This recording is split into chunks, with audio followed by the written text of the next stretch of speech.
2015년 천문학계는 전례 없는 미스터리에 직면했습니다. KIC 846만 2852, 일명 타비의 별로 불리는 항성이 설명할 수 없는 방식으로 어두워지는 현상이 발견된 것입니다. 이 별은 지구로부터 약 1470광년 떨어진 백조 자리에 위치하며 태양보다 1.4배 크고 밝은 F형 주기 열성입니다. 케플러 우주망원경이 4년 동안 이 별을 관측한 데이터를 분석하던 중 시민과학자들이 이상한 패턴을 발견했습니다. 행성이 별 앞을 지나가면 별빛이 1% 미만 감소하는 것이 일반적입니다. 그러나 타비의 별은 최대 22%까지 어두워졌습니다. 더욱 기묘한 것은 감소 패턴이 불규칙하고 비대칭적이라는 점이었습니다. 이는 어떤 알려진 천체 현상으로도 설명되지 않았습니다. 예일대학교 천문학자 타베타 보야지안이 이 현상을 집중적으로 연구하면서 별은 그녀의 애칭을 따 타비의 별로 불리게 되었습니다. 타비의 별의 빛 감소는 여러 차례에 걸쳐 관측되었습니다.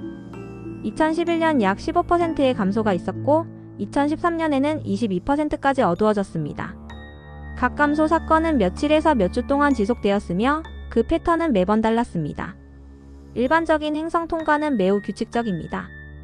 행성은 일정한 궤도를 돌기 때문에 같은 간격으로 같은 양의 빛을 가립니다.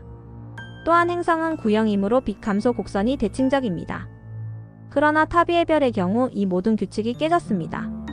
빛 감소는 불규칙적으로 일어났고 곡선의 형태는 비대칭적이었으며 감소량도 매번 달랐습니다. 이는 별을 가리는 물체가 행성이 아니라는 것을 의미했습니다. 게다가 어떤 행성도 별빛의 22%를 가릴 만큼 크지 않습니다. 목성급 행성도 겨우 1% 정도만 가립니다. 별빛의 22%를 가리려면 별 지름의 절반에 가까운 물체가 필요합니다. 과학자들은 다양한 자연적 설명을 시도했습니다. 첫 번째 가설은 해성 파편 구름이었습니다.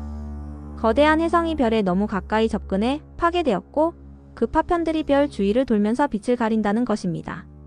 해성 파편은 불규칙한 형태와 크기를 가지므로 비대칭적인 빛 감소를 설명할 수 있습니다. 실제로 베타 픽토리스 같은 젊은 별 주위에서는 해성 활동이 관측됩니다. 그러나 타비의 별은 젊은 별이 아닙니다.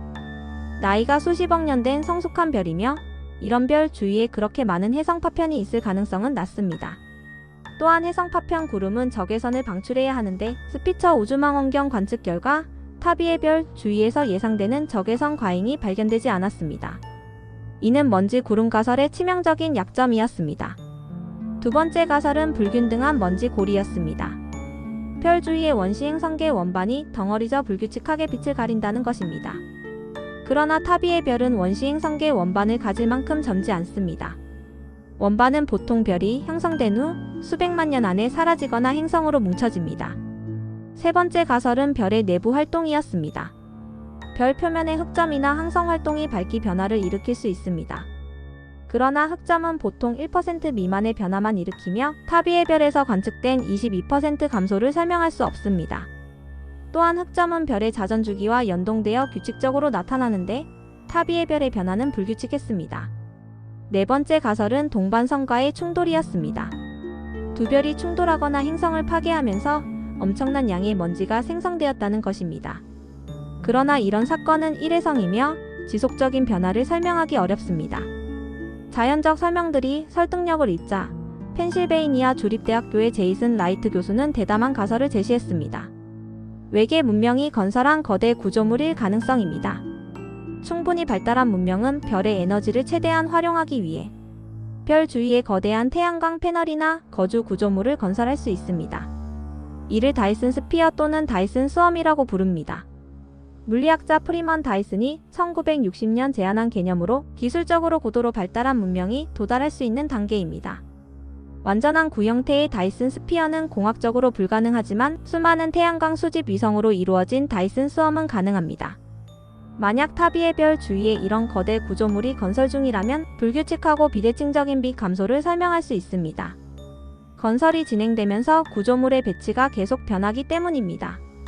메가스트럭처 가설은 언론과 대중의 폭발적인 관심을 받았습니다. 세티 연구소는 즉시 타비의 별을 집중 관측했습니다. 만약 외계 문명이 있다면 전파 신호를 보내고 있을 가능성이 있기 때문입니다. 그린뱅크 망원경과 앨런 텔레스코프 어레이가 타비의 별을 향했습니다. 수주에 걸친 관측이 진행되었지만 어떤 인공적인 신호도 감지되지 않았습니다. 세티 연구자들은 여러 주파수 대역을 탐색했지만 모두 배경 잡음 수준이었습니다. 이는 메가스트럭처 가설에 불리한 증거였습니다. 물론 외계 문명이 전파를 사용하지 않을 수도 있고 우리가 관측한 시기에 신호를 보내지 않았을 수도 있습니다. 그러나 신호의 부재는 외계 문명 가설의 설득력을 약화시켰습니다. 2016년 중요한 발견이 있었습니다. 과거 100년간의 사진 자료를 분석한 결과 타비의 별이 장기적으로 어두워지고 있었습니다. 1890년부터 1989년까지 약 0.16등급 어두워졌고 특히 1950년대에 급격한 감소가 있었습니다. 이는 단기적인 통과 현상이 아니라 별 자체나 그 주변 환경이 변하고 있음을 시사했습니다. 2017년 타비의 별은 다시 어두워지기 시작했고 전 세계 천문학자들이 집중 관측에 나섰습니다. 이번에는 다양한 파장으로 동시 관측이 이루어졌습니다. 가시광선, 적외선, 자외선 등 여러 파장에서 빛의 변화를 추적했습니다. 결과는 놀라웠습니다. 파란색 빛이 빨간색 빛보다 더 많이 감소했습니다. 이는 매우 중요한 단서였습니다. 먼지 입자는 파란색 빛을 더 잘 산란시키고 흡수합니다. 이를 레일리 산란이라고 하며 지구의 하늘이 파란 이유이기도 합니다. 파장별 감소 패턴은 먼지 구름 가설을 다시 부활시켰습니다. 불투명한 고체 물체라면 모든 파장의 빛을 똑같이 가려야 합니다. 그러나 먼지는 파장에 따라 다르게 반응합니다. 2018년 타비와 공동 연구자들은 분석 결과를 발표했습니다. 타비의 별을 가리는 것은 아마도 미세한 먼지 입자들일 것이며 이는 해성 파편이나 행성 간 먼지 구름일 수 있다는 것입니다. 그러나 여전히 의문은 남았습니다. 왜 이렇게 많은 먼지가 있는가? 왜 그렇게 불규칙한 패턴을 보이는가? 일부 연구자들은 별의 비대칭적인 형태나 쌍성계 동반성의 영향을 제안했습니다. 2019년 연구에서는 타비의 별이 실제로 쌍성일 가능성이 제기되었습니다. 보이지 않는 어두운 동반성이 있고 그 주변의 먼지가 빛을 가린다는 것입니다. 그러나 이 역시 확정적이지 않습니다. 타비의 별 미스터리는 아직 완전히 해결되지 않았습니다. 가장 가능성 높은 설명은 먼지 구름이지만 그 먼지의 기원과 역학은 여전히 불분명합니다. 외계 문명의 메가스트럭처 가설은 가능성이 매우 낮아졌지만 완전히 배제되지는 않았습니다. 과학은 완전한 확실성을 요구하며 아직 모든 데이터가 하나의 이론으로 깔끔하게 설명되지 않습니다. 타비의 별 사례는 과학적 방법론의 좋은 예시입니다. 대담한 가설을 제시하되 증거에 따라 수정하고 최종적으로 가장 간단하고 증거가 충분한 설명을 받아들이는 것입니다. 오컴의 면도날 원리에 따르면 동일한 현상을 설명하는 여러 이론 중 가장 단순한 것을 선택해야 합니다. 외계 문명보다는 자연적 먼지 구름이 더 단순한 설명입니다. 그러나 타비의 별은 더 큰 질문을 제기합니다. 우주에 메가스트럭처를 건설할 만큼 발달한 문명이 있을까요?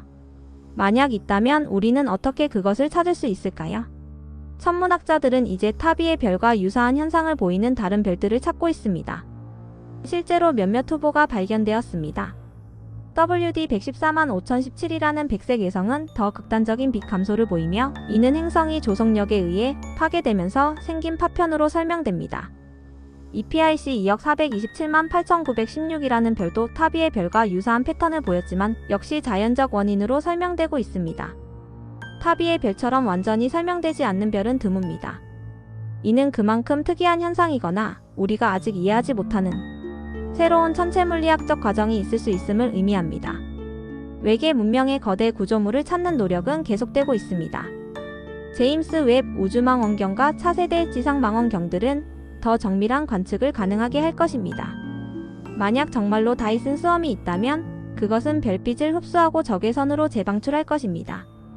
천문학자들은 비정상적인 적외선 방출 패턴을 가진 별들을 찾고 있습니다. 지금까지 수백만 개의 별이 분석되었지만 명확한 후보는 발견되지 않았습니다. 이는 두 가지를 의미할 수 있습니다. 첫째, 메가스트럭처를 건설할 만큼 발달한 문명이 매우 드물다. 둘째, 그런 문명이 있더라도 다이슨 스피어를 건설하지 않는다. 어쩌면 미래 문명은 더 효율적인 에너지원을 찾거나 물리적 구조물 대신 다른 방법을 사용할지도 모릅니다. 타비의 별은 우리에게 우주의 다양성과 복잡성을 보여줍니다. 그리고 외계 문명을 찾는 여정이 얼마나 도전적인지 일깨워줍니다. 이 영상이 흥미로우셨다면 구독과 좋아요 부탁드립니다. 다음에는 더 놀라운 우주 미스터리로 찾아뵙겠습니다. 마이너스 마이너스 마이너스 9번 완성했습니다. 총 9,996자. 확인 후 마지막 10번 진행할까요?